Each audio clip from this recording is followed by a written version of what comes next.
10%. 10% is how much your fucking energy bill has gone up this morning. Sorry? Sorry, what? I'm done, honestly.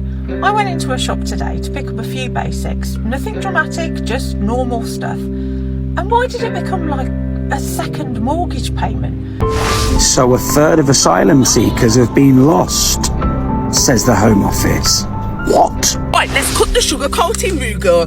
Everyone loves saying Christmas is magical, but do you honestly know what Christmas is? Who thinks these need haptic feedback when an item is scanned?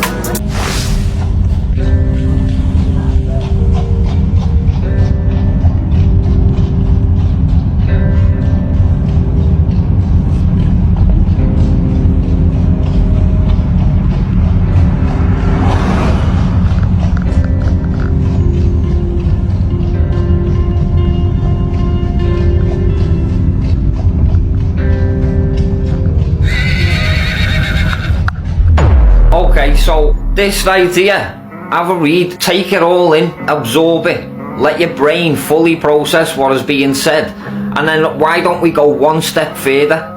How about we don't just stop paying as a part of some political fucking game for one party against another? How about we stop paying altogether? And we tell these knobheads you're getting fucking nothing from us ever again until we the fucking people feel like we're being heard, and we the fucking people feel like we're the ones that are in control and are calling the fucking shots with what happens with the fucking money that we pay people like you. I think that's reasonable. I think that we shouldn't have to pay fuck all when we're having the wool pulled over our fucking eyes constantly by the fucking politicians in this country. We the people should just refuse to pay fully, don't pay at all, until we know that we are being heard and the things that we say we want fixing, they actually get fixed. So I say, I'm in. I'm not paying fuck all. I am not giving you no more fucking money at all until we feel like that we're all being fucking heard and we're calling the shots, not you gang of fucking corrupt politicians. Do you know what actually drives me insane? So I've just been driving, I've just pulled over. And right, I know that we have speed limits in this country, okay? But I don't think people understand what a speed limit is, okay? So I've just been driving down a country lane. I go down it every day. This happens to me every day. Now on a country lane to me, it's narrow, it's windy. There could be a deer round a corner. There could be a hedgehog crossing the road. There could be an old person. Who knows? I don't know. The speed limit is 60. What moron thought of that? What moron that was thinking up speed limits thought, oh, I know, a bendy country lane that has no street lights. Speed should we set it at? Welcome to Blighty Blighted, your daily reminder that Britain used to be able to cope, and now it can't seem to take it anymore. I'm back better than ever. At this age, we have to keep our health in check. Anyway, where was I? Yes, that's what I keep hearing everywhere I go. I just can't take it anymore. And for once, I understand exactly what people mean. The cost of living keeps climbing, wages limp along behind it, and every bill that drops through the door feels like a personal insult. Food costs more, energy costs more, rent costs more, and yet somehow you're getting less for every pound you hand over. And the services? Don't get me started. Doctors you can't see, dentists you can't find, councils that don't answer the phone, trains that don't run, but still charge you for the privilege. We're paying more than ever for a country that feels like it's quietly packing up. People are stretched thin, mentally, financially, emotionally. No slack left, no margin, just constant pressure. I'll tell you what, people, we are fucking having our pants pulled down in this country, aren't we? I literally just popped into B&Q. Just need a few bits and bobs. That's it, fucking 2 flexi tubs, $6.99 each. Microfiber cloths, 4. Fucking blue roll, £4. Glass and mirror spray, £4.50. A hose lock, threaded tap connector as a backup because we keep fucking losing them, £5.70. How the fucking hell Is that little piece of shit £5.70? Total £30.20. Fucking taking the piss, that is, man. That is taking the fucking piss. That, before COVID, would have cost... That would have cost about 12 quid total, that would have. We are having our pants pulled down in this country. It's a fucking joke. 10% more than it was yesterday for the same electric and gas.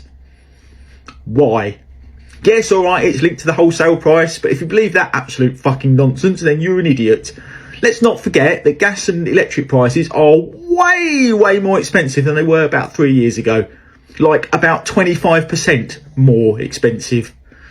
So it's just a fantasy fucking number made up by a bunch of pen pushers off gem, reading charts and basically crippling people in winter. Because you can guarantee that come the spring, the price will drop when nobody wants to use it. Now, not only this, but it's also come at almost exactly the same time as 2 Tier 3 Gear for Keir has removed the winter fuel allowance from 10 million pensioners. Now, you do the math. What do you think is going to happen when it gets really cold and pensioners can't afford to put the heating on because they've lost 300 quid a year? That's right, they're going to fucking freeze to death. This country is absolutely ridiculous.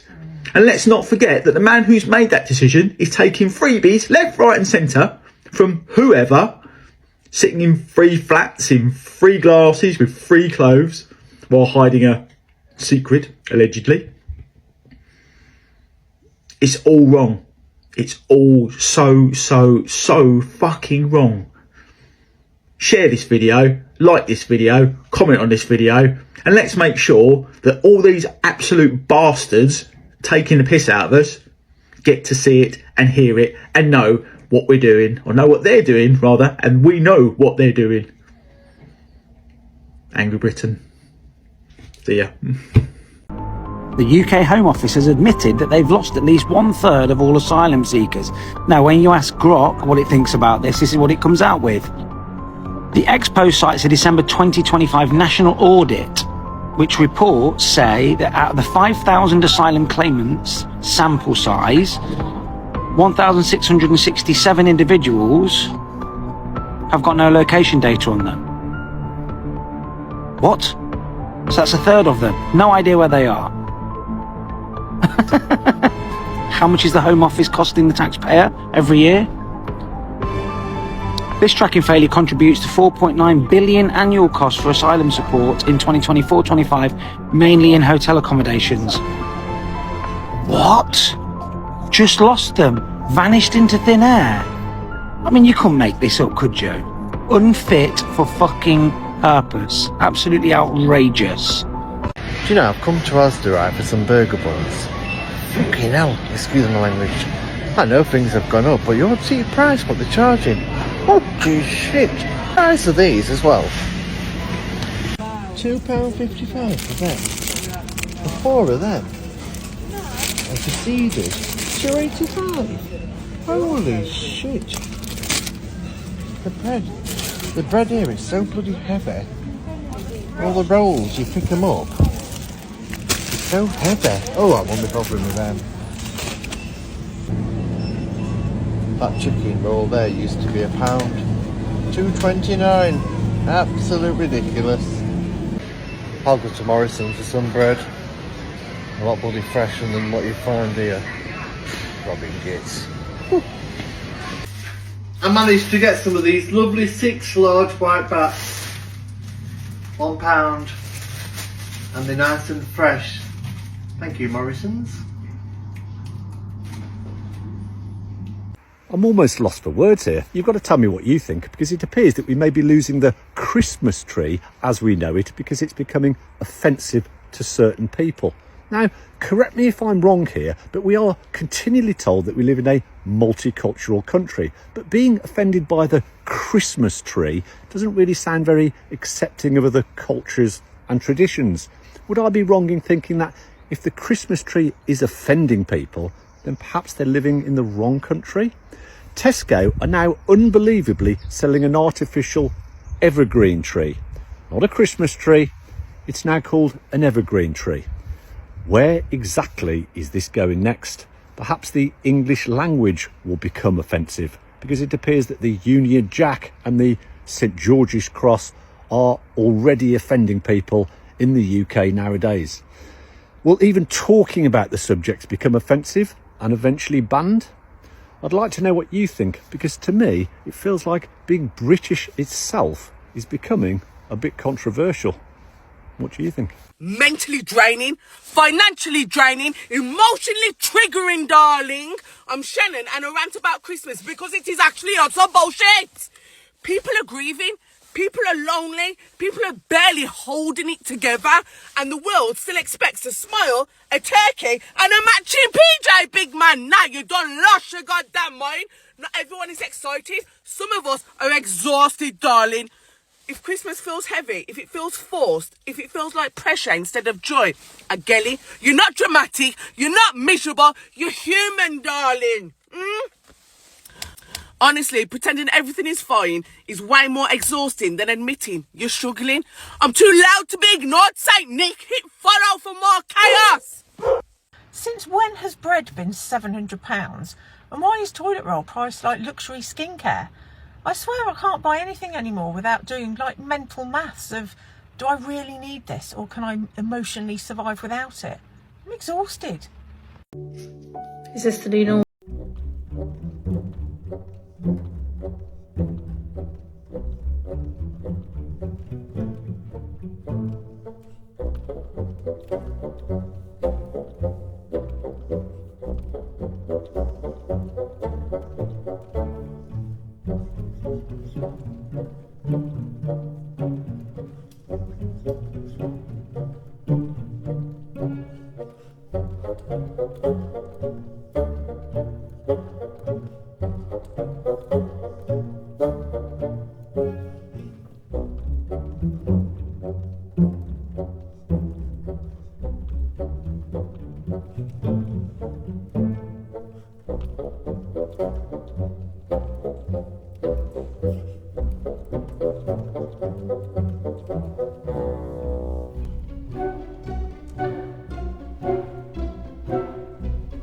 And how are we letting this happen?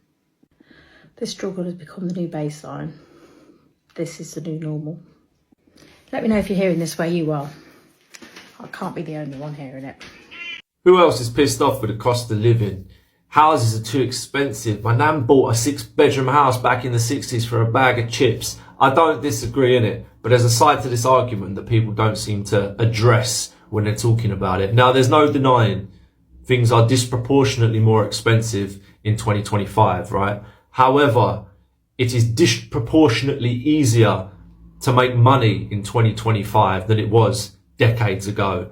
Extreme examples of this: a woman sold farts in a glass jar. Another one sold her bath water. You got a guy, and this was quite a few years ago, who sold pixels on his website for £1 each, and he sold 1 million of them. I've seen people walking around the range on TikTok, live, getting sent gifts. The creator pro. I've made a TikTok and got like $250 for talking about Polish food or something. It's wild. It's so easy. I'm sitting in my office now, in my own home, earning money, talking to clients. It's so easy now. You're watching this video on a device that someone else has monetized and made an absolute fortune. If you can imagine the dumbest thing, someone out there has made money from it. So yeah, things are more expensive, but the opportunities to make ridiculous, not even ridiculous amounts of money, nice, there's levels to it, obviously, nice amounts of money or ridiculous amounts of money. It's there. It's literally just there, isn't it? Never been easier. So go make some money, innit? The UK is finished. Let's start with the cost of living. The minimum rent for a 1-bedroom flat is now £850 in most areas. If you're earning minimum wage at £10.42 an hour, your monthly income before tax is just over £1,800. But after tax, national insurance and other deductions, your take-home pay drops to around £1,400. That means over 60% of your income goes straight to rent. Now, Let's look at the rest of your basic needs. Council tax, on average £150 a month. Energy bills, approximately £175 a month. Food, a basic weekly shop for one person is around £50, adding up to £200 a month. That's £1,375 gone, leaving you with just £25 for everything else, transport, clothing, emergencies, or any kind of savings. And that's assuming you don't have unexpected expenses or dependents to care for. What the fuck is going on in the UK? Childcare costs, horrendous. Car insurance, horrendous. Shopping, double horrendous. Like, everything costs a fucking fortune. Now, luckily, I'm in a position where I can afford it. What are people doing, yeah? I haven't got much money. What the fuck? All our bills are rising, but what if you've not got a little bit of money to make up for that bill that's increasing? Then what do? I am literally fed up with this country. I just want out. I mean, I know nowhere else is perfect, but just the cost of living is getting ridiculous. And then actually, living's just poor. Like, people, I feel like people are just surviving. Every other day, I am seeing people posting that they are just working to survive. They've got nothing to show for the money that they're earning. It's just a sad, sad existence, and I'm not fucking here for it. That is why I started making income online. I started making income online so I can live a better lifestyle, so that I do not have to slave away for a paycheck that doesn't go far. We need to fucking wake up. We're living in a digital era. We're going into 2025. The world is changing. If you do not change with it, you're going to get left behind, and you're going to live such a miserable, miserable life. It's time to work smarter, not harder. So I went to Sainsbury's today, and I cannot believe how much my shopping cost me. I bought some new pyjamas, which they were £20, that's fine. And then I've gotten like fresh berries, some other fresh fruit. I've gotten a couple of little children's meals. They were £3 each.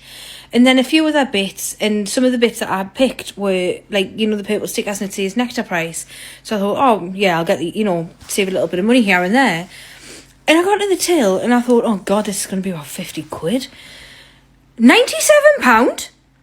And I'm absolutely shocked. I can't believe how much it costs in Sainsbury's for fresh groceries. Like, take away the pyjamas, that's 70, and I don't know where it's gone. So I also went with my dad.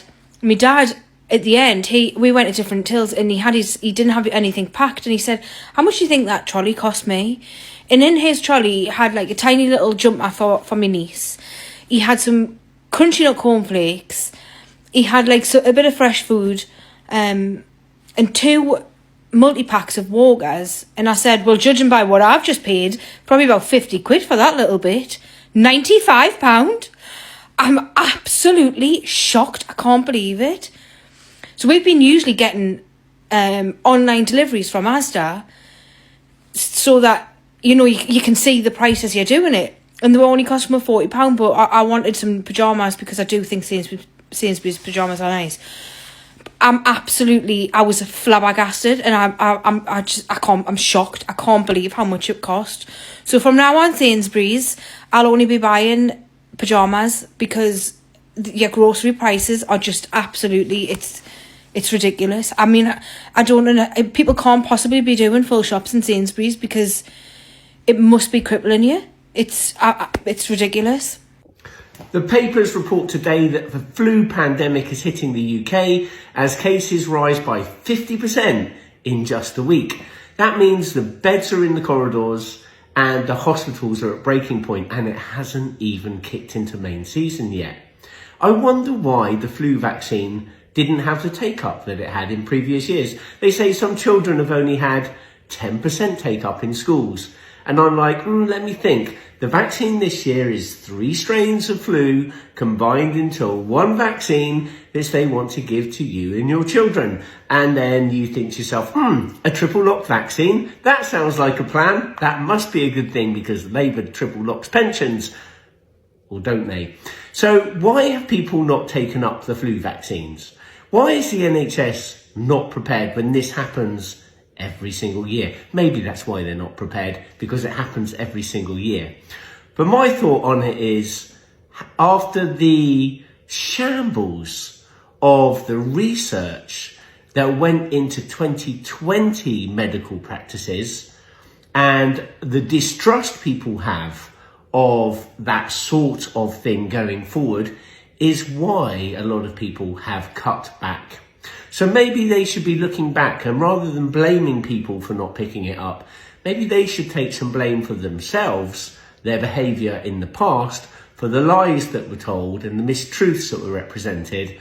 And maybe that's why, maybe they've caused this. If you can't trust someone, you don't do what they suggest you do.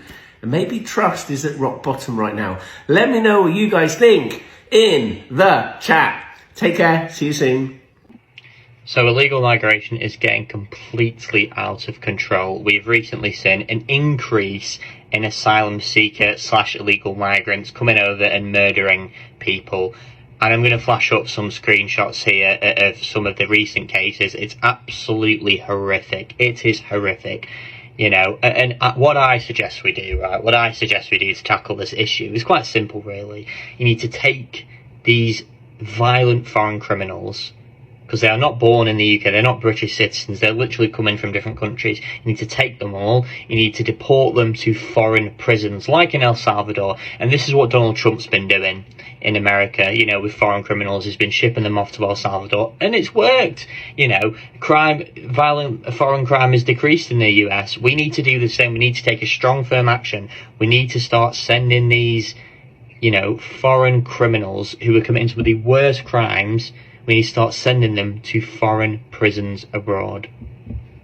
Hugh Edwards, the former BBC presenter who was convicted of possessing child abuse images, including Category A material, has just reappeared on Facebook with a fresh, polished profile photo. And people are not taking it lightly. The public reaction has been fierce, and you can understand why. These weren't minor offences, this was some of the most serious material the courts deal with, and yet Edwards walked away with a suspended sentence and was allowed to go home the very same day. 7 years on the register, yeah, but still a sentence many people felt didn't match the severity of what was found. He then pops back up online with what looks like a quiet re-entry into everyday life. A lot of people think they're seeing something more intentional. To many, it feels like he's testing the waters, easing himself back into the public eye. Almost like a, let's see how people react if I start edging back into view moment. And judging by the backlash already pouring in, that reaction speaks for itself. This isn't about a man posting a photo, it's about what that photo represents. A justice system that looks inconsistent, institutions that seem to shield their own, and the feeling that high-profile figures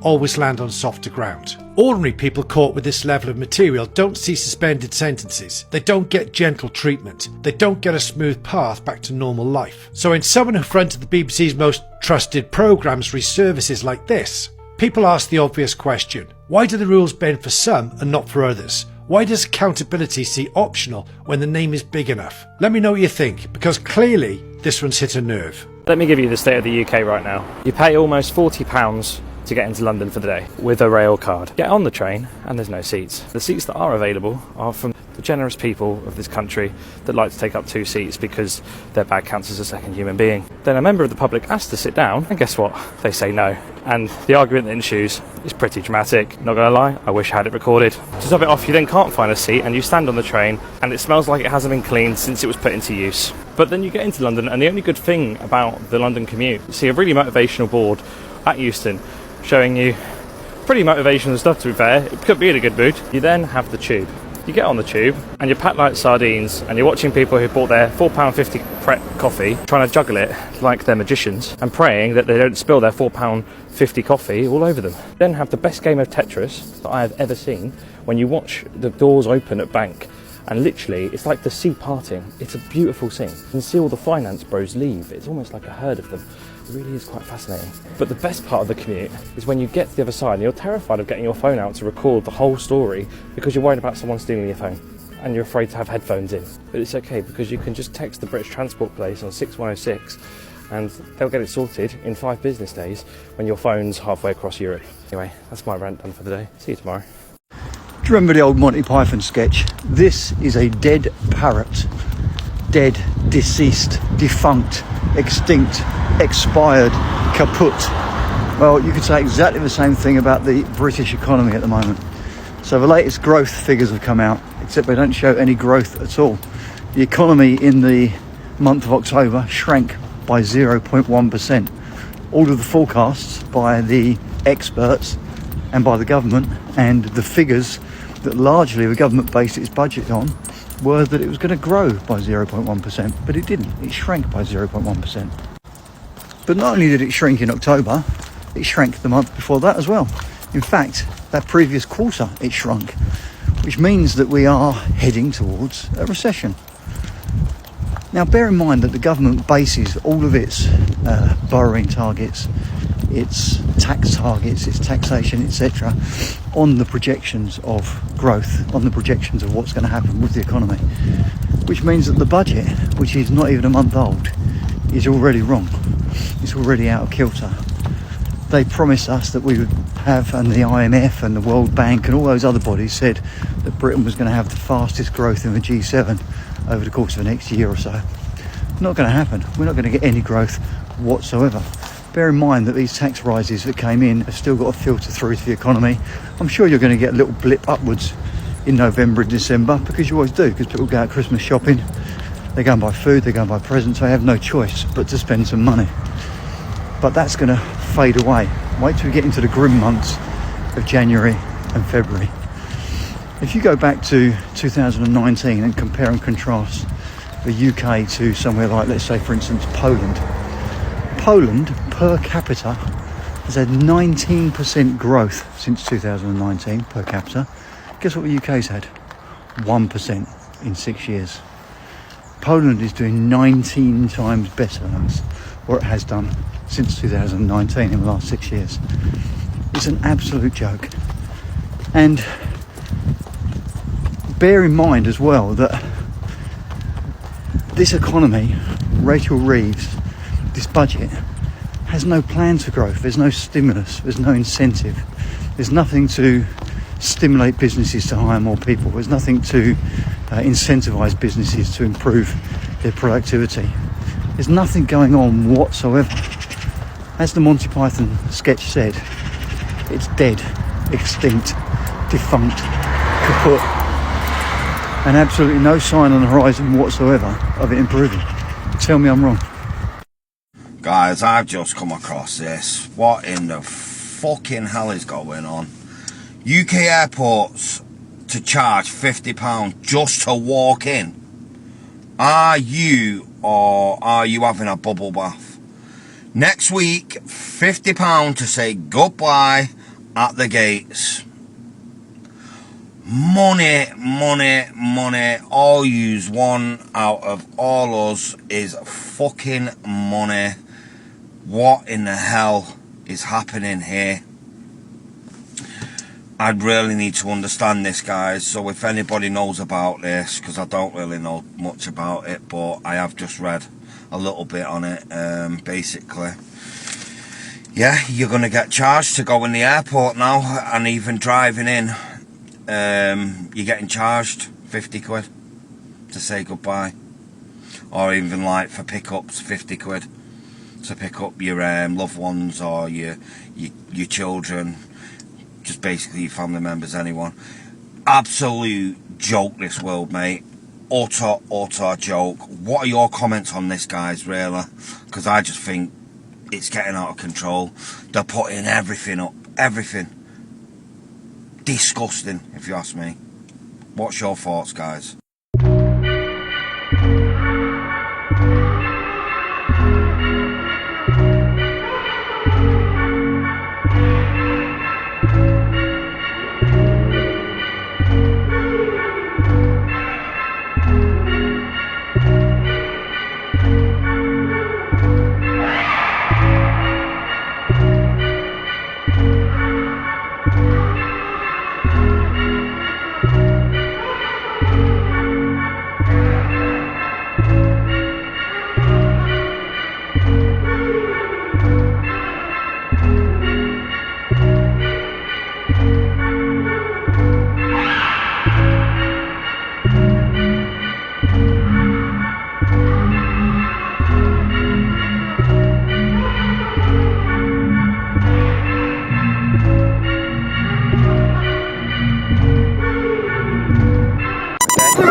you go like this for me? Thank you, it's alright.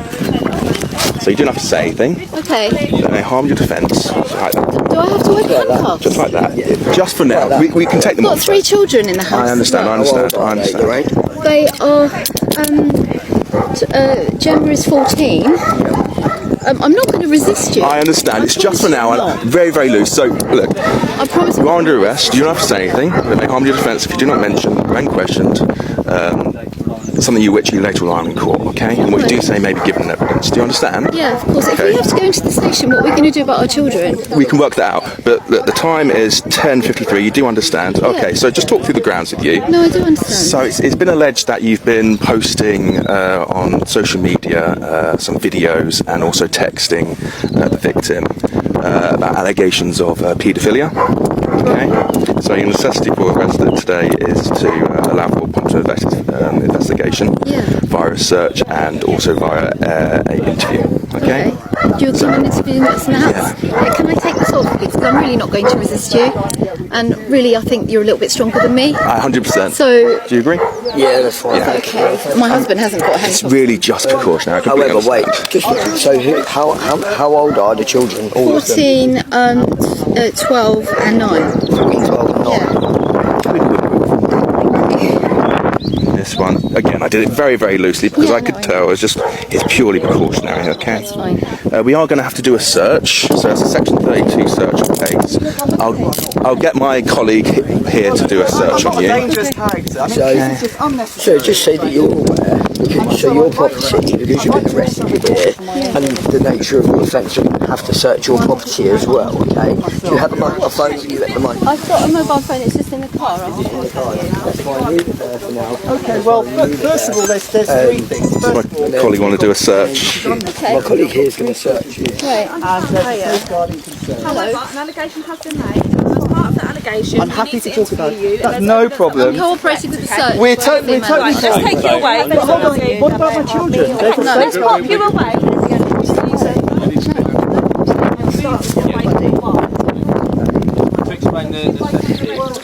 Thank you for cooperating, all right? That's all right. I mean, you've got to do your job, haven't you? Yeah. I have no criminal record. I haven't been harassing anyone. Just to let you know, you are unfortunate, so you don't have to say anything. Okay, no, I understand. You have your opportunity. Yeah, to interview us in the house. I don't believe so. Can our children come with us to the station? We'll definitely sort out your children. There won't be a problem. Yeah. I don't want them just to be looked after by someone they don't know. Of course, we understand. We They're able understand. to come with us. Again, I can't confirm that right In now. another room or something. Perhaps it might be. It might be They're available. not toddlers, and I Okay. don't want them to be worried. I understand. I completely understand. Yeah, we'll do as much as we can. You haven't got anything on you that could hurt you, all right? That's fine.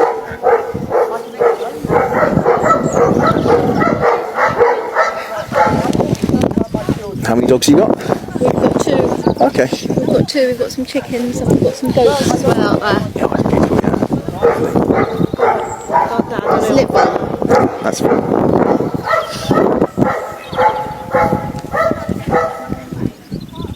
It's a tissue. That's fine. Used tissue. Okay.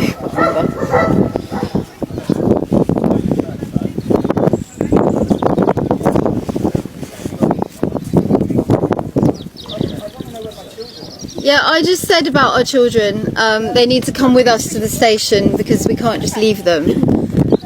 My colleague over there will be talking to the sergeant and working it out. Okay. Okay. We're fully aware of everything. Is that okay? Yes. Well, we'll see. Hopefully it will be, but they'll work something out. Okay. So is there like a legging underneath the dress? Yeah, there is. Okay, yeah. No, there's nothing in there.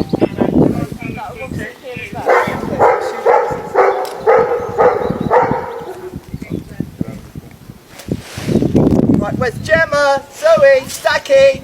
Why are you calling them out? Well, because I want to. Gemma, can you We need to tell them what's happening because they'll be worried. taken off by the police? Gemma, can you come here, please? Listen, Brendan, keep calm because it's probably the best thing to do. We don't want to panic the children. Yeah, I don't want to upset the children. We're good. Lovely. Okay. If we're coming to the station, can I get my bag and can I get my Again, my colleague will work that all out for you. We're going to be standing here for a little bit, sorting things out. Okay. I know why you're here, but I think it's probably better we talk. Yeah, you are under caution, so yeah, we'll wait until interview. Yeah. We'll sort this out very soon. Something to worry about. Can you just go and tell them what's going on about the Karen Moran situation? Yeah. We're going to take it to the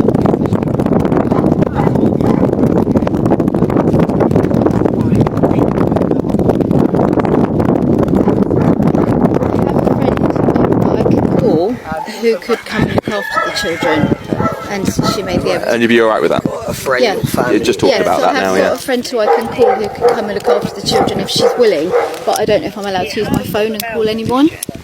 No, because we need. Or could they? What would be easiest if they could? I don't know how long will be. I've got her number. Yeah, I need to get it not off by heart. No.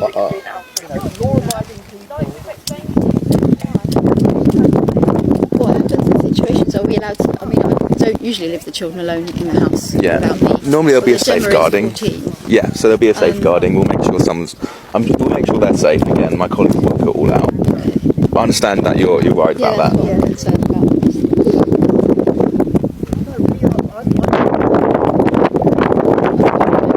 I'm a teacher and I haven't been harassing anybody. Okay. But obviously we need to discuss this. Yeah, okay.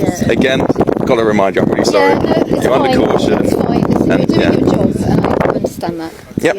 Yeah, so whatever will be, we'll work out at the station.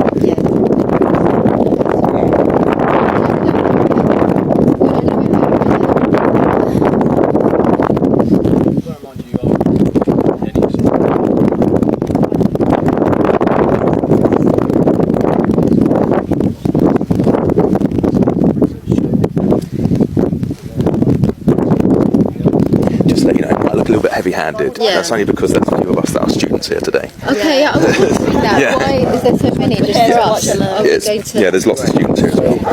So your camera's still on this? It is, yeah. So your vehicle, that's there. Obviously, we see you in it prior beforehand with your partner. Yeah. And obviously your phone's in there. Yeah. So we're going to section 32 place Yeah. the vehicle so we can search it and get your phone out of it. Yeah. And then what we'll do is you won't be able to, but we'll be able to get the number off the phone for you. For Becky and whatnot. However, obviously because your phone is going to be part of the investigation and you're going to be willing to give us your PIN to your phone. Yeah, of course, yeah, I have to do that, so I will, yeah. You don't have to do anything. Do I not? No, you don't have to. So we're asking you to give us your PIN. Yeah. But if you refuse to do so, it's entirely up to you. If you wish to give it to us, then it's up to you. But I need to get the number for someone to look after the children, unless Yeah. I'm able to bring them to the station. Again, we'll try and work that out.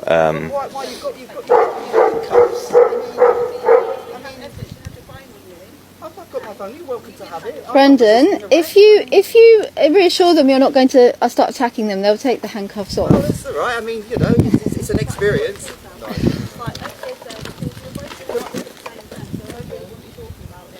If I could just get your details, please, sir. I mean, surely your intuition must be completely out of I mean, what my husband says is correct. What Surely phone is it? it's an Apple iPhone. It's in the car. What one is it? I can't remember. 14. And are you willing to give us the PIN?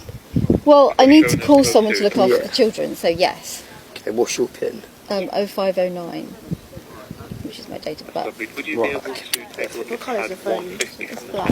It's just on the car Yeah, seat, that's actually. fine. What we'll do, so Everett, you and Jay are going to search the vehicle. Okay. Yeah? What? Yeah, listen, are you all three there? I'm going to call Becky. I'm concerned about my children. I'm concerned about them too. I'll see them coming here, that won't be left alone. Are you sure? Yeah, I promise. We're not going to leave children of that age. No. I do apologise. I'm losing my voice at the moment. If possible, I'd like it to be Becky. I mean, let's see what she can do. So my colleague here, one of my other colleagues over there, they're going to search the vehicle. Once they've done the search, what we'll do is the phone, we'll use it to call Becky quickly. Yeah. We'll get the number of it, we'll write it down. Yeah. And we will use my work phone to call Becky. Yeah, and my husband, can I get two numbers, her and her husband? They've got 6 children, we know them from church, so hopefully they're both. I think Jay should have the vehicle. So Am I also allowed to get a jacket, or am I not? Yeah, allowed definitely. to? You definitely are, but When with can I do us. that? Yeah, with you. Yeah, with us. Yeah. That's fine. Bobby, are we able to get a jacket for the rain here? Yeah, we will. Yeah. There's Becky. I want to get Becky. I haven't phoned her and asked her yet. We've got some.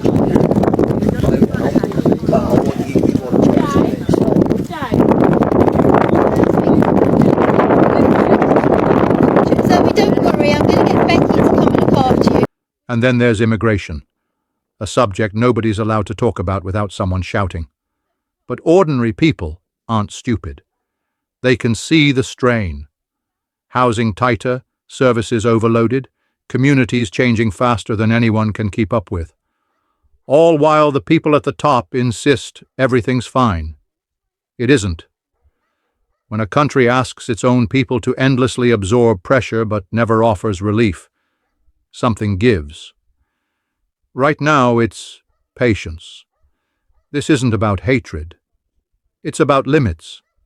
Any system has them, and Britain feels like it's running well past what it can reasonably handle, while pretending surprise that people are cracking.